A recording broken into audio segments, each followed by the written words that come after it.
So when Hafiz dies and Bashar comes to power, he's this 34-year-old ophthalmologist who's lived in London, and, he was going to be the one that would transform Syria. Anybody who was doing something that was not agreeable with the security apparatus at the time was considered to be an enemy of the state. So after 2011, a Facebook post is considered terroristic.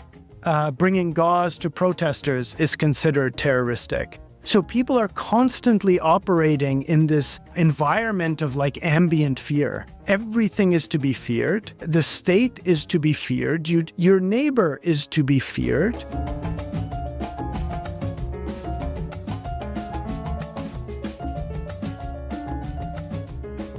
Welcome to the Afikra podcast. My name is Mikey Mhenna. Today on the series, we have Professor Samer Abboud, who is from Villanova University and is an expert on Syrian politics. Before we get started, I just want to say we're recording this on May 2nd, just in case things change in Syria, as sometimes they unfortunately do. Samer, welcome to the series. Thank you so much for having me, Mikey. It's a pleasure to be here. Okay, so part of the reason why I wanted to speak to you, and I told you this over the phone, was I grew up in Beirut and have many, many Syrian friends, obviously. But I'm always amazed and kind of disappointed in myself by how little I know about the history of Syrian politics. Maybe let's just contextualize it. Why are you interested in Syria professionally and sort of personally? Yeah, that's a great question. So I'm actually Lebanese. My joke is that I can always pass as a Syrian, but I'm not. I grew up, you can see the posters behind me of Ghawar. I grew up watching Ghawar as a kid in Canada.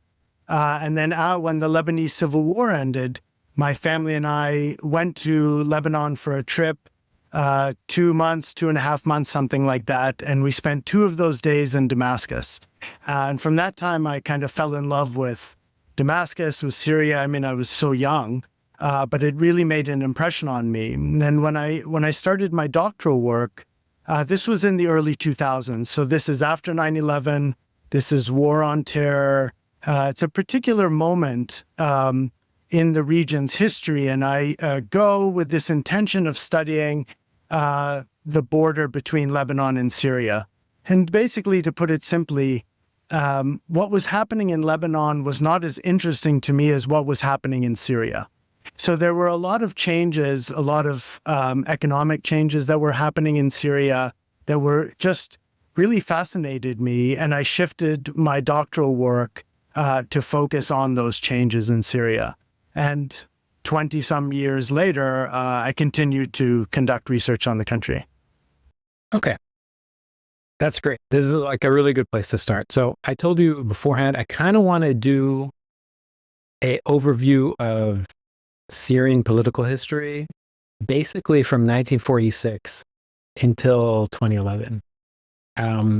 For a lot of people, there's just there is Assad, and that's just this you they press the corner of the cell and they drag it down, and it's that's it. So maybe let's start in 1946. There's French colonial rule. And then what happens? Yeah, great question. So I think I would add to there's Assad, the kind of story that Syria was full of coups after 1946. You'd wake up and there would be a new leader. So there's instability, then there's stability. That to me is the kind of popular post-1946 story. But to understand what happens after 1946, we should go back a little bit into the Ottoman times, the post-Ottoman times, during which there was a creation of a kind of landed elite. And this elite emerges in the 1800s and is remarkably adept at maintaining political power from the late Ottoman period through to the Mandate period. So in 1946, when French colonialism formally ends in Syria, it's this elite that has been entrenched in Syria for about 100 years. It's this elite that feels responsible for leading the country and feels as if it has the collective right to do so. But what has happened in these kind of intervening 100 years is that other parts of Syrian society have become politically conscious, politically organized, and have begun to mobilize. So the story about coups in Syria, one happening every night, is about this kind of jockeying for politics, for political power, for the institutions of political representation that emerged during the French Mandate that different political forces in Syria are trying to capture. And so what you have in the period from, say, 1946 to 1963, during the Ba'athist coup, is a period of genuine political instability that is mostly defined by these different political forces in Syria trying to either capture power or to form coalitions that could exercise political power in Syria. In 1963, there's a... Can we stop before we get to 63? Yeah, so yeah. This sort of the frequent coup, right? Like, help explain the shifting of power. Who is it shifting between? Is it like, in my mind, it's like a sports team. They just keep on firing the coach, and there's a new coach. Where is it shifting between? Yeah. So there is a parliament. So there are political parties. And so there are internal coups to these political parties that are bringing new people from within them to power. So that's number one. Number two is that you have genuine constitutional crises where people are trying to, different groups, say the army, the bureaucracy, political parties, are trying to create constitutional changes in the country that leads to paralysis, that leads to these internal coups or people trying to take over the institutions of parliament, which at the time represent state power. But as parliament is becoming powerful, as parliament is the site of political contestation, you also have the constitution, which emerges as a site where people want to influence the direction of the constitution. So there's a paralysis brought about by these different groups trying to capture the parliament, trying to change the constitution. And then you have mass politics, which, again, paralyze the country politically in different ways. They encourage resignations. They encourage coups, changeovers, these sorts of things. So it's not so much that you have, say, political party A and political party B that are going back and forth. A lot of it is happening within the Independence Party, within this kind of the party that represented the interests of the landed elite, and through other parties that are exerting tremendous pressure on the political system. And so this culminates, say, from 1946 to 1958, it culminates in the creation of the United Arab Republic, which is effectively a plea from many Syrian elites for Gamal Abdel Nasser to come in and kind of suppress this conflict, to alleviate the paralysis. And that's effectively what he tries to do in 1958 with the creation of the UAR. Okay, I want to talk about UAR. Yeah. I've heard lots of different versions of this story. And one of the versions I've heard is that Syrian society sort of at large thought it was a really strange pairing. This is a very different place and very different geography and economics and immediate culture. This is different. If we're going to connect with anyone, we should connect with Iraq. Is that right? Yeah, that's a great historical problem to kind of work through, because we have this kind of contradiction of Arab nationalism that we know instinctively calls for the unification of the Arab world. So now when you have a political project that leads to the unification of two, then three of these countries, you're met with the actual on-the-ground realities of trying to create a new state that is not contiguous. Of course, Iraq is contiguous, or Iraq shares borders with Syria, Lebanon, Palestine, so on. And at this time, of course, the Syrian Socialist Nationalist Party is quite popular in Syria. And even if people are not members of the party, there's at least some, the ideas about a kind of Syrian identity have traction. And those, in many ways, run up against those of Arab nationalism. I mean, in the kind of bigger sense. And there's also this issue that in 1958, the union felt very forced.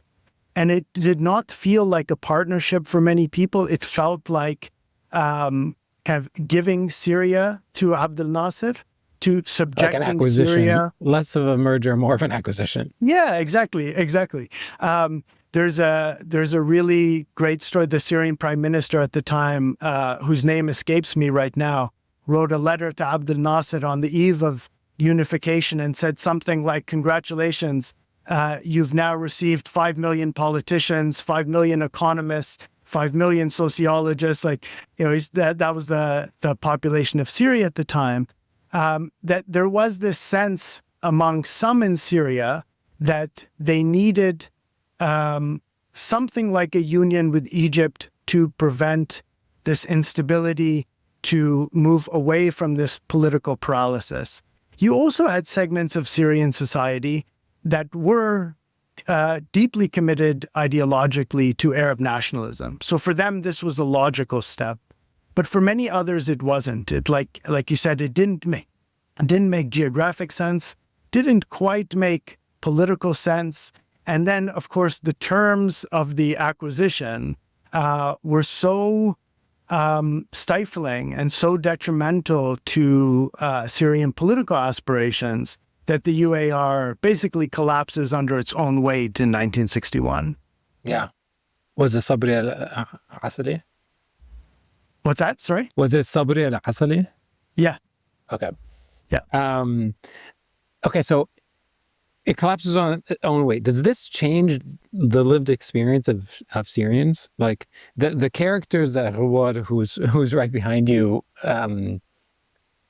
try to represent in some of those films, did they know the difference? Was it just like, like the name on the building changed, but my job is still the same? Yeah. Well, there was a reorientation of the Syrian economy towards the fulfillment of Cairo's demands and Cairo's needs. So in that sense, it was lived, it was felt by people. I mean, for me, what I'm most interested in this period is what the union does to political life. And there it completely changes political life in Syria. So, of course, what defines paralysis and instability in the period prior to 1958 is this very plural landscape where many Syrian identities and many Syrian movements are captured in the politics of the moment. So you have urban-based movements, rural-based movements, city, different centers of power tied to elites in the cities. You have the army that is emerging as an institution. And so you have this very plural landscape that has an institutional expression in political parties. And when Nasser comes, all of this is eliminated. And all of these actors are driven underground. All of these parties are banned. And so what happens in 1961 is that Syrians have to reconstitute political life in the aftermath of this. And in the 3 years of the union, people's ideas change, people's politics change, people's demands change, and so on and so on. So what parties look like prior to 58 and after 61 is radically different. And the Ba'ath Party is a great example of this, where it was it had a particular relationship to Arab nationalism, much more proximate to Arab nationalism. Afterwards, is much more focused on promoting socialism, advancing socialism within Syria. And so these changes are not accidental, but a direct consequence of what happens pre-1958 and after 61.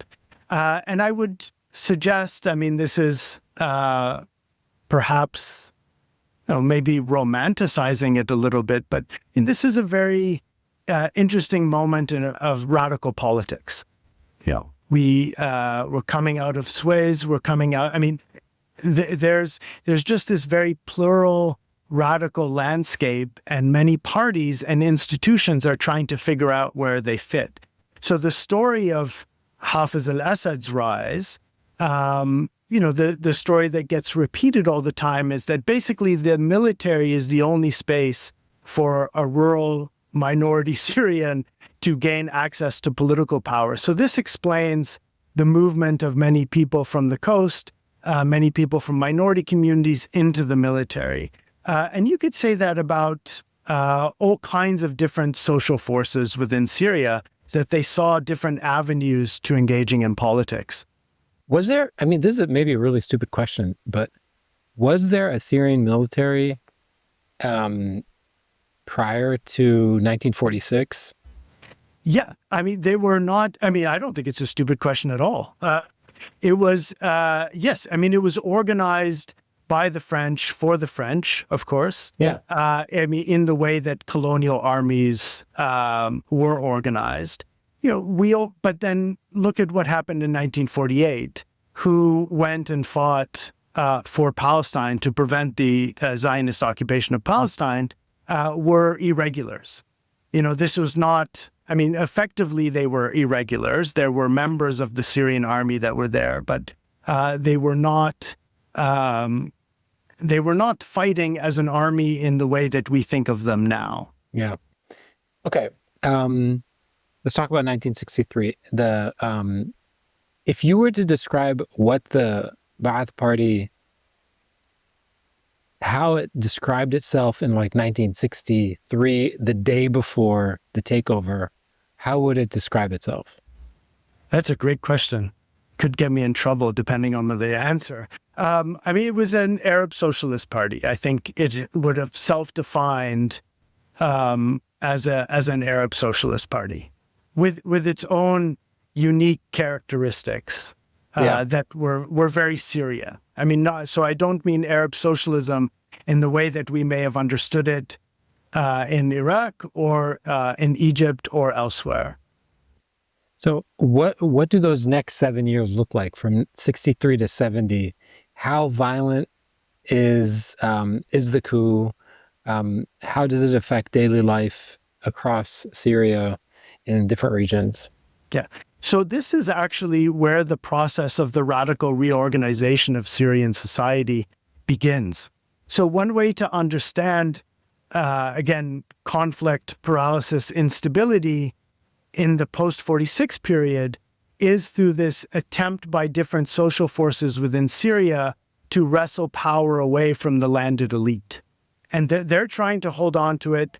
Other forces are trying to capture it. And I think in 1963, this is when that transition really begins to happen, because the Ba'ath Party at the time is very much inspired and driven by the idea of creating a socialist society or creating a socialist country.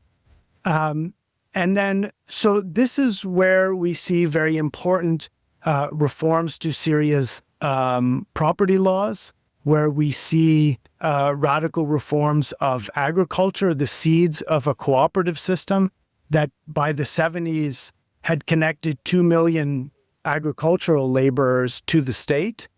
All of these things begin in 1963. The 1967 war happens. It's a nightmare. Of course, it's a disaster. But what it does is that it makes Syria a recipient of Arab Gulf money that complements its own meager. Syria was never a major oil producer. At most in the 70s, I think it was producing 600,000 barrels a day. So a lot of the money is coming in from outside, some from inside. And these funds are basically used to distribute to these various social forces in Syria that had participated in the political struggle against the landed elite. So this starts in 1963. There is something akin to an economic project to reorganize the economy, reorganize the role of the state in the economy, and to do so through the suppression of the political power and economic holdings, effectively, of the landowning elite and the private sector. So the 67 comes, it's a nightmare, it's a disaster, it's a catastrophe. And this eventually, from within the party, from within the Air Force, leads to Hafiz al-Assad taking over through what was referred to as a corrective revolution. So it was not a total coup, it was a kind of internal coup, taking over, assuming the presidency for the next 30 years. Yeah. From my perspective, I've always heard horror stories of those years, and horror stories of the brutality of Hafiz al-Assad's authoritarian state. How quickly did those horror stories begin to emerge? And did that reputation get solidified? That's the first question. And the second question is this the wrong way to think about the history of this period? You mean through repression? Yeah. That's a great question. So I'll answer the first one. There was always state repression, especially against political parties, opponents, demonstration. That had always existed. Yeah, for sure. The carceral system that developed under Hafiz al-Assad was, I think, unique to that period. You mean political prisoners? Yeah, and disappearing people and. Yeah, I mean, I think, of course, there was always some level of that after 1946. There was obviously a lot of that during the French period, where many people suffered under French rule. That exists after 1946, but to the extent that we see it on the eve of the uprising, I mean, this very much was a product of Hafiz's rule, Hafiz's thinking about how to rule. I mean, the carceral system was one of the central pillars of rule inside of Syria. And this is, maybe we'll talk about this in a little bit, but it's also connected to how the intelligence agencies were constructed, the relationship between the military, the intelligence agencies. I mean, we see now, especially after the regime fell, I mean, these intelligence agencies were really functioning as silos. And power was decentralized to them. And that was by design. It was intentional so that they could never organize together to overthrow the president. And so this was very much designed to maintain regime power. I want to come back to the question of repression is a really, really interesting one in the Syrian case, and whether to think of political history through repression. If we're going to do so, then it really starts in 1979, when this low-level civil war starts between the state and the Muslim Brotherhood. And it culminates, of course, in the massacre at Hama in 1982, where up to 30,000 people were massacred by the state. This disperses the political leadership of the Muslim Brotherhood. It forces other people underground. And what we also see in this period is a criminalization of any sort of disloyalty, right? Anybody who is perceived to be a member or sympathetic to the Muslim Brotherhood, this is criminalized, and you can get thrown in prison for, basically anything.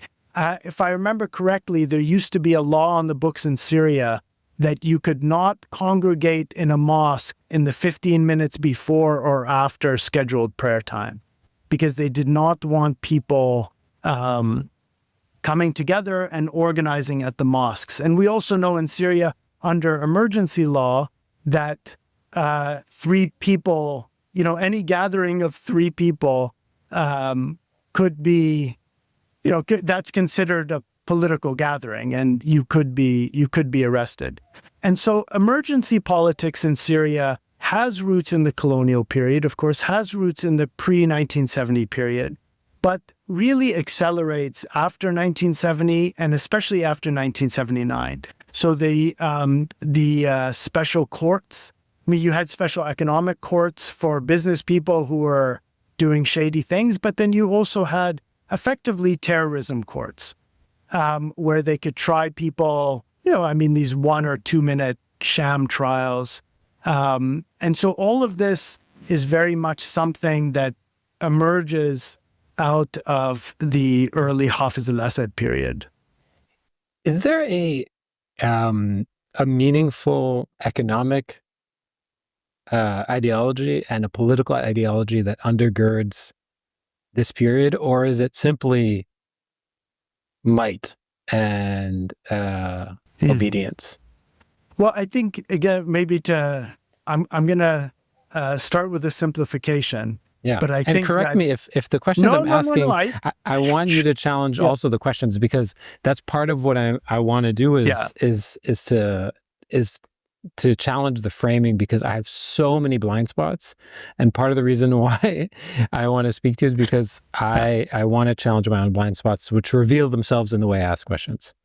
No, I appreciate. I don't think it's off. I think there's something to that question of why do people accept living in this authoritarian context? Why do people accept living in a context where their political demands can't be organized in a party, where there's no independent union? I think it's a reasonable question. And I actually like your framing in the sense that where we see repression highest is when there is more economic decline, where there's economic deprivation, where there are economic hardships. Now, in the 70s, if you look at agricultural yields in Syria, if you look at oil production, if you look at the expansion of the state bureaucracy, 25% of Syrians were employed in the state bureaucracy at this time. These were solid middle-class jobs. Business people were opening up shops. It was not great, but it was not terrible either. And you had a distribution of was it wealth. Meaningfully? Was there a meaningful economic philosophy that was undergirding this? Socialism, right, with its own characteristics. I put that in quotes because I think that I don't mean to diminish or belittle the ideas that existed at that time. They were actually quite powerful ideas that people held, and you had a responsive state that was very much invested in the material distribution of resources to keep people as part of the ruling coalition, if you will.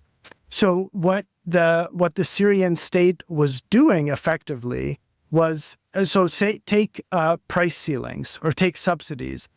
Subsidies, loans to farmers, the distribution of nationalized land, all of these things were intended to secure the political support of Syrian peasants. Price ceilings, subsidies to secure the support of Syrian workers.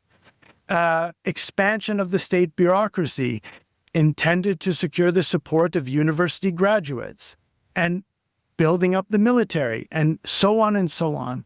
And what happened in Syria in the 70s was that the state had a lot of resources to engage in this kind of distribution. There was oil money. There was actually a tax base. Syria's tax base in the 50s, Syria's tax administration, in the 50s, 60s, and into the 70s was really strong. As a kind of state institution, as a set of state practices, the state was very capable of extracting taxes from the population. So there was a fiscal basis from which to enact these socialist ideas that people had. And I want to kind of emphasize that the state was highly functional. And in a way that we would not have recognized, say, obviously anytime during the conflict, but probably not in the 90s even, or in the 2000s. And we see this in all sorts of things like salaries, the functioning of the subsidy system, how sophisticated agriculture was at the time, the high yields, water management. I mean, these things worked for a very brief period of time. And it's just before I interrupt you. So it's like the brutality of the administration and the ruthlessness and brutality of the regime, that doesn't necessarily affect the efficiency of the machine.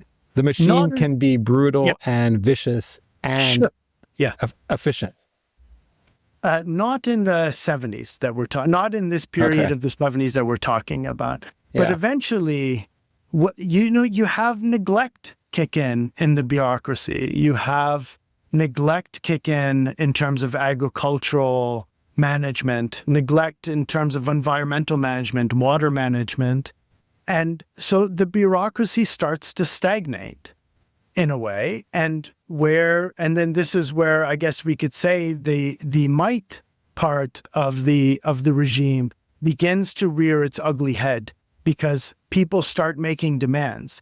And there's no way for the regime to absorb, incorporate, deal with these demands in a kind of formal political sense. So it's not like, workers who have lost their job or peasants who have been kicked off the land or anything like that can come and say, well, we're going to start a political party to advocate for rural interests. And then, this is where the repressive arm of the state, I mean, it had always existed, of course, but it becomes much stronger, much more violent in the context of economic stagnation and economic decline. And that really, in the 80s, really starts to happen, especially in the mid-80s, when there's an oil crisis. And then, of course, with the collapse of the Soviet Union, in the 80s, Syria was still producing what we would consider today high value-added goods, things that, that were on the technological chain quite advanced, because they had a market in the Soviet Union. Once the Soviet Union collapses, they don't have this market anymore. Nobody's buying their goods. And so you have this gradual retreat into lower value-added production. And again, all of these processes invite people to make political demands. It invites the state to meet them through repression. Let's go into the 21st century. So walk us through the end of the 90s into the 2000s. Yeah. So the end of the 90s, very much a period of economic stagnation. When I was doing my research in the early 2000s, everyone talked about this as a lost decade. There was an abandonment of the practices of state socialism, right? That you had a slow withdrawal of subsidies. Price ceilings were slowly increasing. And that commitment to a politics of distribution, of wealth distribution, I mean, effectively had to be abandoned because the state was incapable of, the state didn't have the resources to distribute throughout society. I mean, based off what you said about the end of the Soviet Union, it also didn't have a buyer. It didn't have a buyer. Yeah, it didn't have a buyer. Didn't have the same arms supplier. It didn't have this. And of course, the horror show of Oslo and Madrid and all of these things. And then the prospect of European, the European Mediterranean Partnership, all of these, like, the world was changing, the region was changing, not necessarily for the better, of course. And the country was supposed to change, of course, along with these, but we know there was no peace agreement, there was no alternative markets, and you really had this period of stagnation that kicks in. So when Hafiz dies and Bashar comes to power, he's this 34-year-old ophthalmologist who's lived in London, and there's a rehearsed story to his assumption of power that he was into computers, he was into the internet. He was going to be the one that would transform Syria. And I would say that this is actually the period in the 21st century where you have a return of economic ideas. You have a return to new ideas about what the state should look like. And most importantly, those ideas correspond to a political project that marginalizes many of the social forces that had come to rely on the Ba'athist state for distribution and the reincorporation of, the remnants or the wannabes of the traditional Syrian bourgeois. So what happened in this period was before you keep on going, I have a question about, because in the beginning you were talking about these landed elites, landowners, right? These rich merchant class.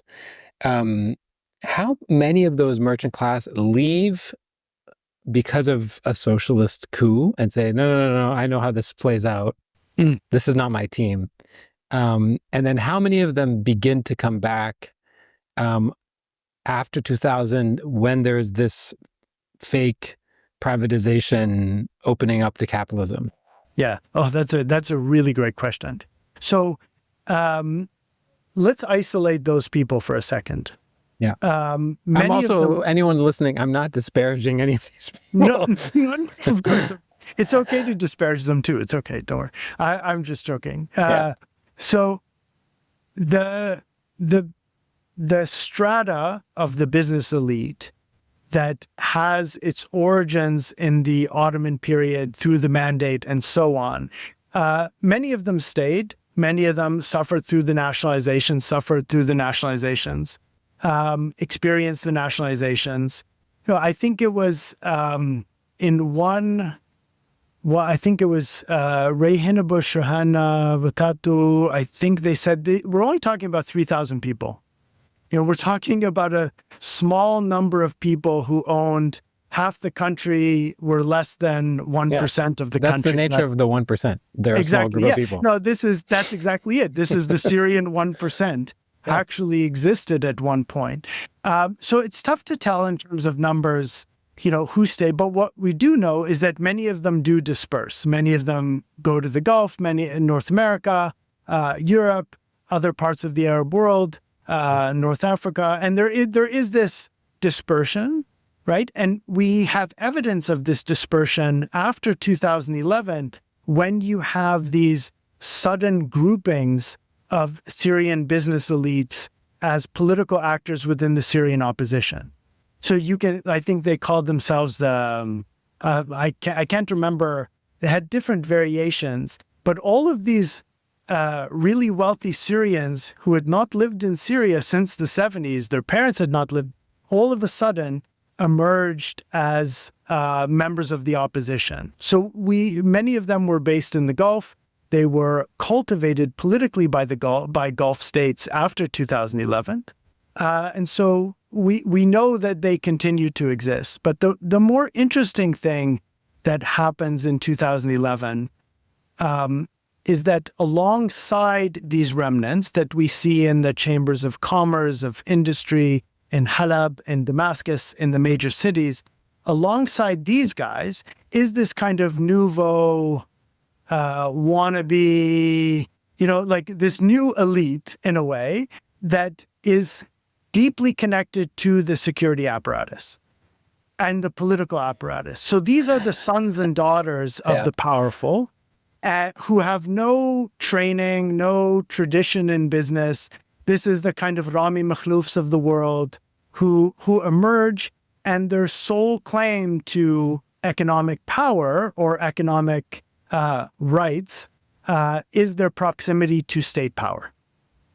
And then you have another strand that sees this opening after 2000, that sees this gradual opening up of the economy and says, you know what, there's an opportunity here. So you do have people that come back from the US that do not come from these traditional landowning families, but they see an opportunity, they come, and they're trying to find their kind of niche, if you will.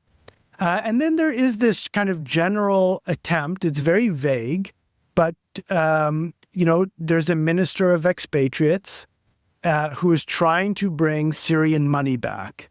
Now, of course, if you are a wealthy Syrian, why on earth would you come back when there are no laws protecting? Yeah, I mean, you can probably figure out the story. There is no guarantee of protection. So not many people came back. And ultimately in this period, what indexed economic power was really proximity to political power. I mean, one thing did not exist without the other. Yeah. Okay. So during those years of privatization and what some might say crony capitalism, during those years, I think I know the answer to this question, but I will kind of want to hear you describe the ways in which it may have changed, but what was the role of those security apparatuses like the mukhabarat and the military and the other sort of siloed pillars that were present and growing during the 70s to 2000? No, it's a great question because suddenly they become economic actors. Not in the Egyptian sense, like in Egypt, we know the military is, Is the state. Yeah. And is the public sector. It's not like that. It's much more kickbacks, vetting, and then gaining access to opportunities, gaining access to economic opportunities. So you have a bit of a triangle that emerges between high-level bureaucrats that may control things like contracts, and then these figurehead business people, and then the security apparatus that kind of lurks in the background, ensuring that nobody gets a little too big, that their heads don't get a little too big. And in Syria in the 2000s, you would often see, all the time actually, news reports about people getting arrested for corruption. Business people, bureaucrats. I mean, it was nonsense, right? These were internal plays between these triangles of actors where the security apparatus ultimately held veto power over who was and was not going to be powerful and have access to economic opportunities in Syria. So when I talk about proximity to state power, it's really proximity to the security apparatus. And we see this later on after 2011 as well. There's a lot of competition between the security agencies where, protection from one does not give somebody protection from another. So it's a very delicate game where the rules are unknown at this time. And there's, you've had Bassam on the podcast. I mean, he writes a lot about mistrust and what mistrust looks like in this moment. So there's no, the wheeling and dealing is very much contextual and subject to repression. Okay, I have a couple of questions. A different version, a different sentence, a different word, similar to mistrust is loyalty. What does loyalty to the state look like during these years, and how does that actually change? That's an excellent question. And if you don't mind the little bit of self-promotion, the book I've just written is called Betrayal of the Homeland, Disloyal Subjects in Wartime Syria, where I'm trying to figure out what does disloyalty mean in the Syrian context. So the really simple answer before and after 2011 is the sectarian one, right? That if you are Sunni, this minority regime considers you disloyal, or there's always suspicion. And I don't think that sect is the most politically relevant cleavage, in Syria. I just simply don't. I think it might have something to do with how the state considered people to be enemies, but I don't think it's not the determining factor. I'll just put it that way. So I think the way that the state constructed enemies was quite expansive. And this is to say that anybody who was doing something that was not agreeable with the security apparatus at the time was considered to be an enemy of the state. And so after 2011, a Facebook post is considered terroristic. Bringing gauze to protesters is considered terroristic. And so this did not come out of nowhere. This came out of a particular way of thinking about people and labeling people and acting upon people as enemies of the state. So suspicion is extraordinarily high in this moment, especially in the 2000s, even though Bashar was supposed to open things up and create more political space. Suspicion is very high. But what I think is most important in the Syrian case is that it's actually impossible to ever prove your loyalty to the state. There is no test. And it doesn't matter what sect, region, like whatever that is, if the person in front of you who represents the state considers you to be an enemy of the state, then there is very little, with the exception of paying ridiculous amounts of money, will alleviate that, will take that label off of you. So people are constantly operating in this environment of like ambient fear. Like everything is to be feared. The state is to be feared. Your neighbor is to be feared. You constantly live under the fear of denunciation, under the fear of being snitched on, turned in, and so on. And there's simply no formula for deciding or for proving that, hey, no, I'm actually on your team or I'm not on your team. The only thing that helps you is paying. And it's an impossibly difficult environment to function in politically and economically. Let's say a journalist, you knew from grad school, calls you up, isn't Syrian, isn't Arab. They're writing a story about what's happening in Syria right now. And they ask you a really basic question. They say, Samer, what do you think most journalists misunderstand about Syria? What would you say to them? I think it's not so much of a misunderstanding, but a misemphasis on the sectarian element of Syrian society. And so the misunderstanding to me is in how Syrian allegiances and Syrian politics form. They simply, for me, do not form strictly around a narrow interpretation of sect. They just don't. That's my interpretation of how Syrian politics functions. I think that the class dynamics in Syria are much more acute and much more actionable and understandable for many people inside of the country. I think that the relationship of different centers of power that are urban-based to each other in the cities and to other cities, that is another dynamic of political power that is often misunderstood. Because, we see Iraq, or people see Iraq, they see Lebanon, and they think, well, my whole professional life, I've been told that there's this, there are majorities and minorities, and this is how these people function, and they've always functioned like this. That's like really not a big part of the story. And it's a big part of the story at some moments, and it's not a big part of the story at other moments. So what we're going to see now in the political transition, I think, and we're seeing this slowly, is, you have an Idlib-based government that is now in Damascus. When the dust settles, what will the Damascene centers of power, the religious establishment, the business elites, the people in the bureaucracy, how will they respond to this? I mean, this is not a sectarian question. This is a very deeply political question tied to how Syrians understand themselves in relation to one another.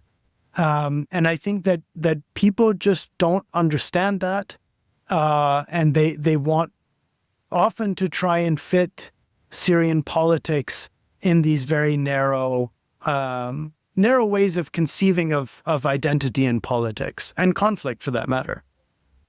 Do you feel as though, like the history that we just covered, do you think it is informing and shaping the version of Syria that we are witnessing being built? Yeah, no, that's a really great, really great question. Because I think that there is slowly, and this will happen over generations, of course, a kind of reckoning with the past. How do we create memory around the past? And Syrians are obviously going to confront this. And I think in the process of doing so, may find moments in their political history that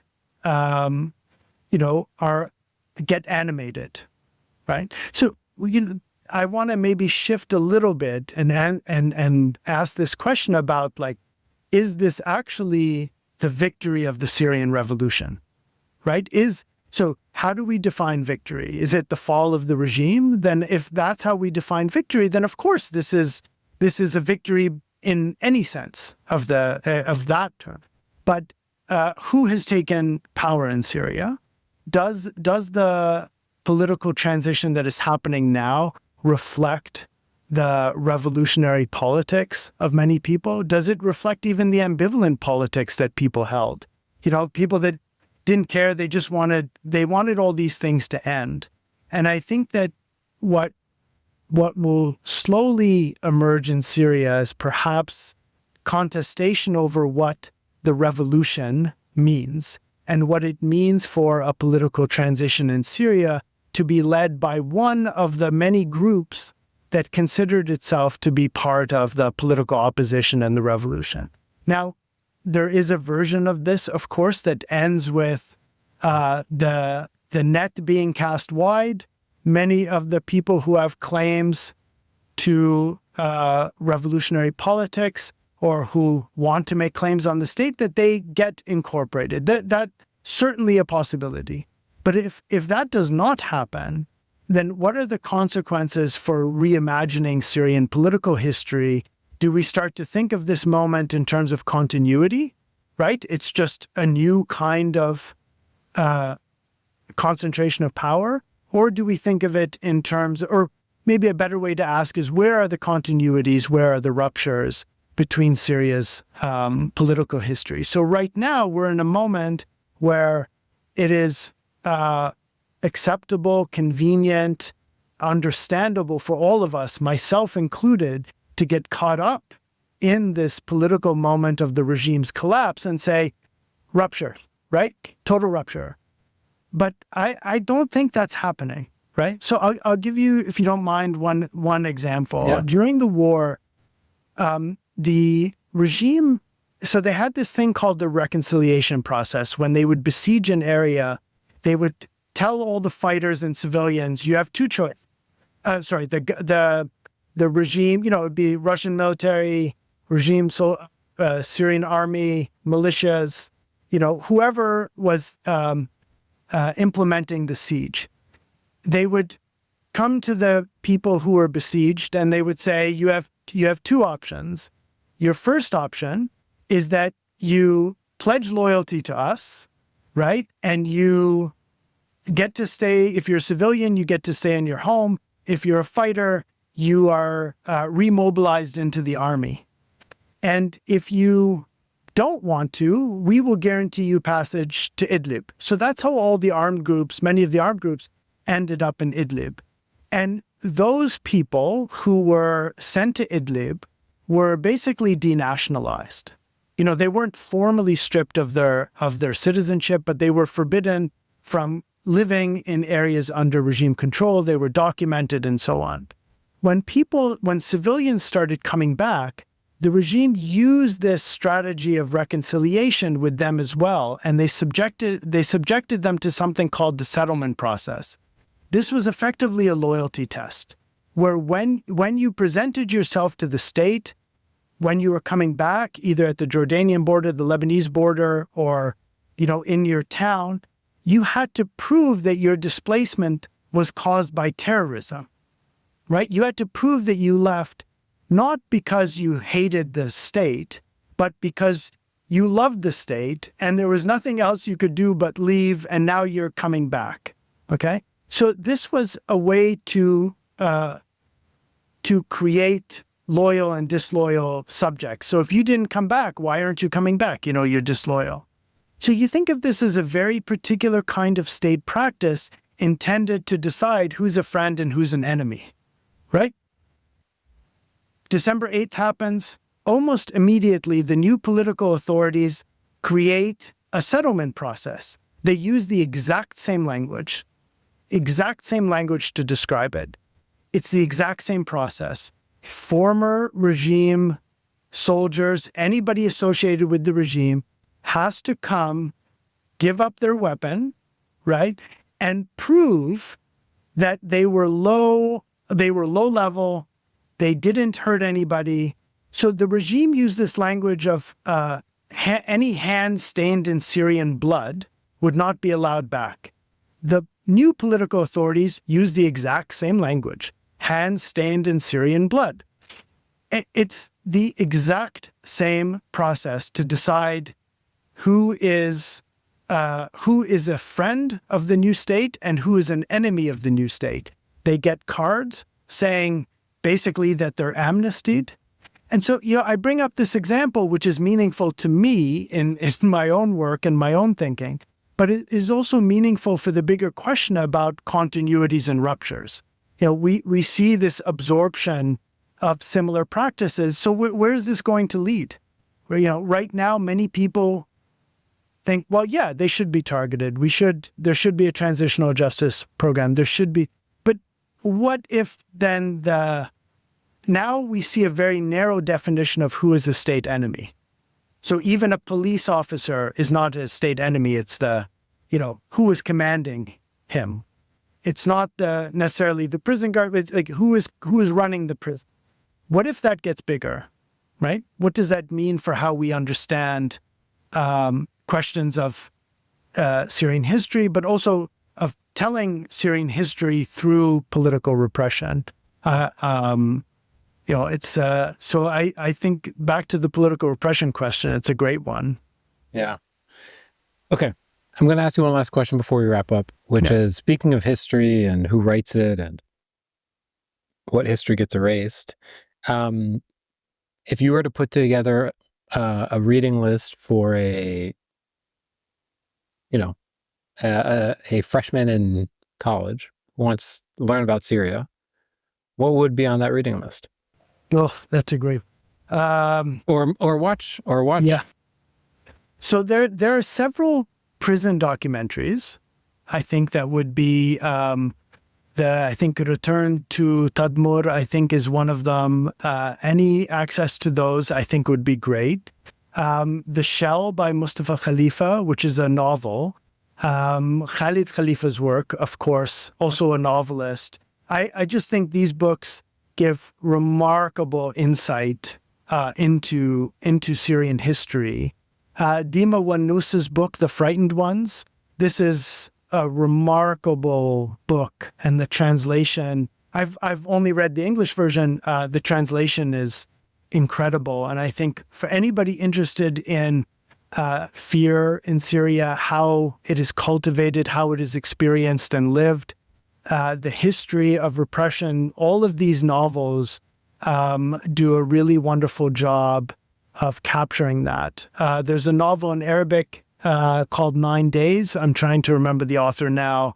That is a very short book, 9 chapters, about 9 days in the life of somebody wrongfully imprisoned. These things, they're often about prison experiences and the experience of the repression, but they are historical in every sense of the word. Lisa Wadeen's 2 books, Ambiguities of Domination and Authoritarian Apprehensions, may not be the easiest reads for first-year students, but they would certainly be great.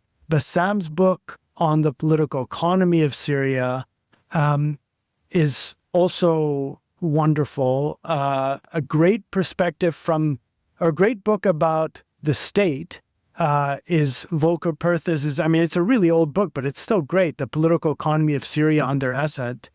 And I still think one of the best books that I've read about Syria, which might be difficult for first-year students, but is nevertheless worth it, is The Rule of Violence by Salwa Ismail.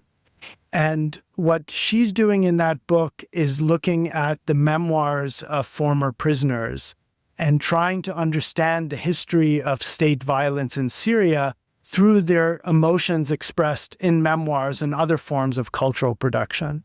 So a bit of kind of some literature and some academic texts. What's that? Is it The Ninth Day?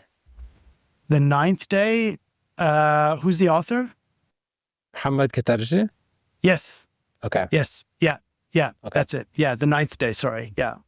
Wow, that was quick. Yeah, that's a good one. That's a short read. It's quick, but there's a really wonderful moment in there where he has to confront somebody who did not try to save him. Yeah. And his mother is furious that this person did not try to save him. And he is filled with empathy towards this person because he understands what would have happened to him if he had tried to save him.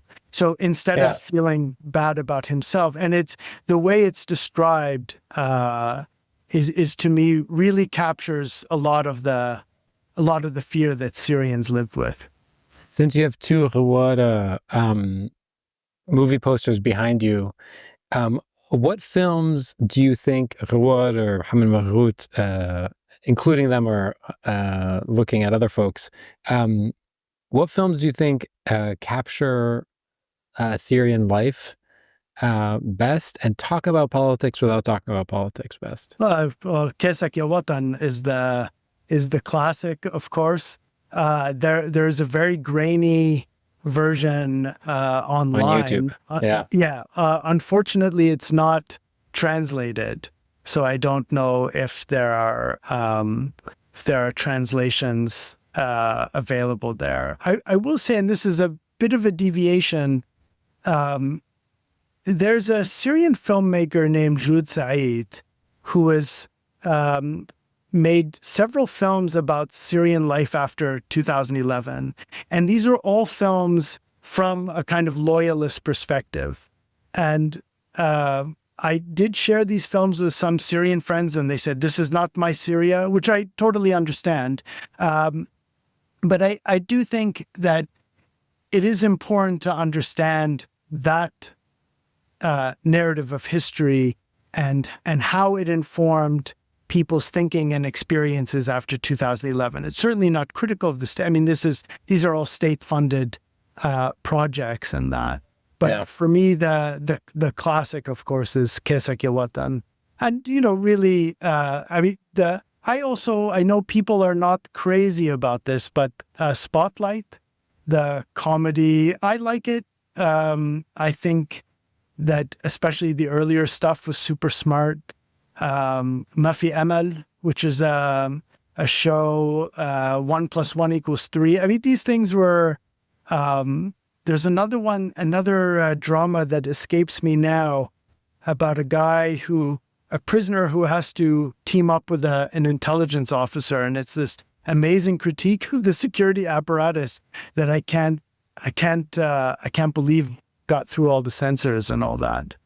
But there's certainly a lot out there. And I think that the beauty of Syrian cultural production is that for so long, it was not only navigating the censors, but navigating the kind of the complexity of history and the complex politics of Syrian memory.